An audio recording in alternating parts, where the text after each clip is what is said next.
Hi hello guys, నేను మీ గంగాధర్. ఏంటంటే ఇవాళ ఎస్ఎఫ్ఐ అని ఒక విద్యా సంస్థ బంద్ చేస్తున్నారంట మా ఏరియాలోని. ఏంటా ఇది తెలుసుకుందామని ఒక ఇంట్రెస్ట్తో వెళ్తే అక్కడికి తీరా వెళ్ళిన తర్వాత ఒక అర్థమైంది. ఏంటంటే ఎస్సీ ఎస్టీలకి రిజర్వేషన్ తగ్గించారని, వాళ్ళు ధర్నా చేస్తున్నారని, తగ్గిస్తున్నారని వాళ్ళు ధర్నా చేస్తున్నారంట.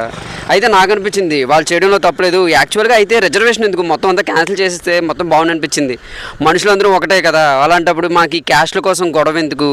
రెండోది, ఎవరు తక్కువ ఉన్నారు, మనీ తక్కువ ఉన్నా లేకపోతే వాళ్ళకి కొంచెం ఆర్థికంగా లేని వాళ్ళకి, అలాంటి వాళ్ళకి రిజర్వేషన్ పెడితే బాగుంది అనిపించింది. కాకపోతే నేనేం చెప్పినా సరే ఒక కాపు కుర్రోడిని కదా, ఏదో నా క్యాస్ట్ కోసం చెప్పినట్టు ఉంటుంది.